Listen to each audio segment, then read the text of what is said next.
Ito yung trending na chow pan rice na napakadaming toppings yung kanilang nilalagay dito. At sa halagang 20 pesos, makakaabil ka na nitong masarap na chow pan rice. At kung gusto naman ng shumai, yan, mayroon din dito 10 piso isang piraso nitong kanilang shumai dito. At ito yung papasadahan natin ngayon guys dito sa May Quiapo, Maynila at pumunta tayo dito araw ng Sabado. Tara, samahan niyo ako.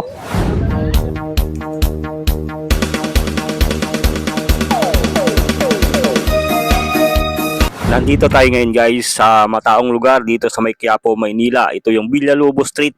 Dito talaga nakita natin yung trending na pinipilahan at chow pan rice ni Aling Patis. Ito guys ay sa halagang 20 pesos.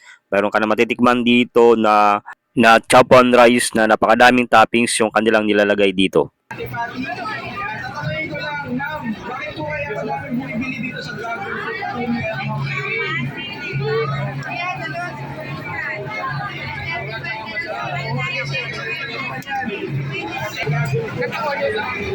Napansin ko rin dito guys na bukod dito sa kanilang chow pan rice with shumai, may tinitinda rin pala sila ditong giant burger na sa halagang 70 pesos.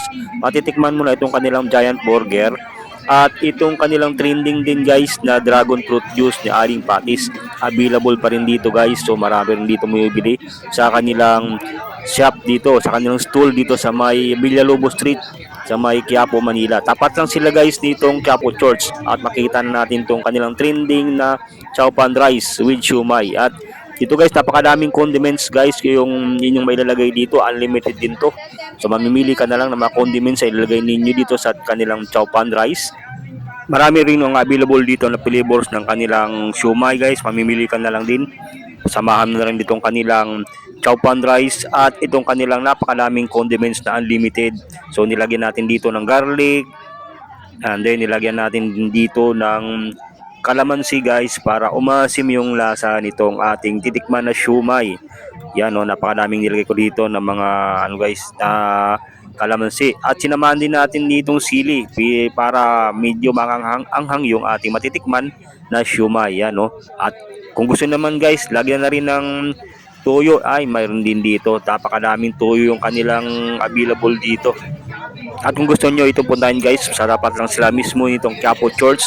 Makikita na natin itong Aling Patis chow pan rice with shumai. Ito yung talagang pinipilahan dito sa may Quiapo sa ngayon guys.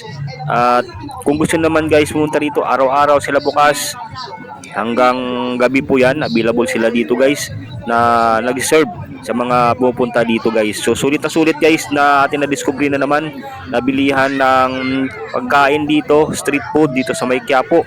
So sa halagang 20 pesos, mayroon ka na mabibiling chow pan rice at 10 piso naman sa kanilang shumai.